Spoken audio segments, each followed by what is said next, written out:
Samali Namazzi ne Tipulisio Ndugwa abatuuze b'Erisa Zone mu division y'e Kawempe bali mu maziga oluvannyuma lw'omwana waabwe Tipulisio Sserunjogi okubula kati zigenda kuwera wiiki 2. Bano batubuulidde nga mutabani waabwe bwe yakera n'agenda ku ssomero lya Victory Nursery Primary School e Kawempe gy'asomera mu kibiina ekyokuna kyokka baamulinda akomewo nga talabika.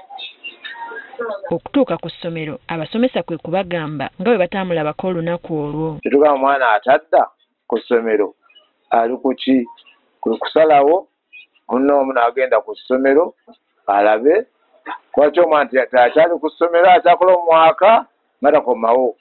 Bwe batuuka okubuuza ku ssomero nga batugamba omwana oyo Tipulisio Sserunjogi olwaleero teyazze ku ssomero. Baatandikirawo okunoonya omwana buli bwe baali bamusuubira nga taliiyo. Kyebandukanya nnyansomba byonna tewali we tutatuuse.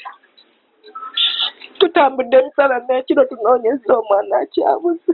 Bano baatuuka n'okugenda mu malwaliro ag'enjawulo nga ne mu ggwanika e Mulago baatuukayo nayo nga taliiyo. Babuuza omwana wange oyo aba yafanga ne bamutwalayo naye nga tebafuna kumayita eyo. Neerako ne ku mokyali endala ey'omu Mulago era endala era etuukisamu abalwaliro abafiiridde mu malwaliro.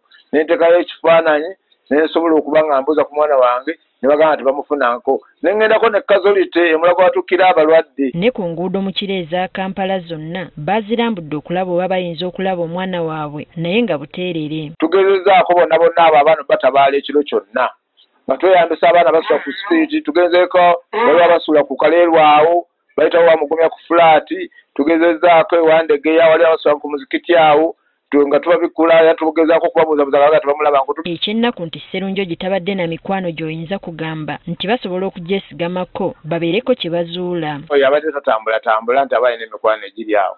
Emikwano gye egy'oku ssomero gy'abaga nti ali ku ssomero n'emikwano gye naye wano ng'ewaka olwadde oluva ku ssomero kubeera waka. Kati balina okutya oba waliwo ow'omutima omubi eyawamba omwana waabwe. Tusaba abannange omwana tuyambe abadde yamuwamba amutuddize. Tegedde amutuddize sinakyo situne bannabyabufuzi tatudde bannabyabufuzi nti aba tuli awa. Poliisi nayo tetudde ku nsonga eno. Okubiriza abantu mulanga kuba omwana ono mulabako mu kitundu kyo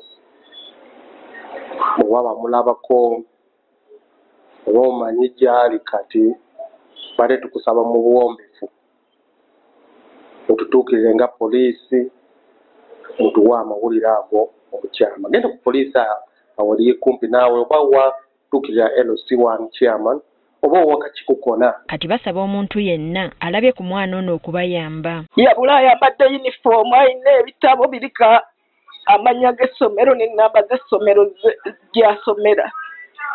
Bw'oba omufunye nga tosobodde mutwala ku poliisi osobola okuba ku nnamba z'essomero ezo ziri ku bitabo by'alina. Tulaba wano ku TV nga badde olina omwana nga aba omulonda bulunzi sijja kugamba nti atabogera kubunaanibwa. Ffe twagala mwana waffe gwe mulekadde ewaka bwe bazadde tumwagala. Teddy Nakaliga agafeeyo ku Spark TV.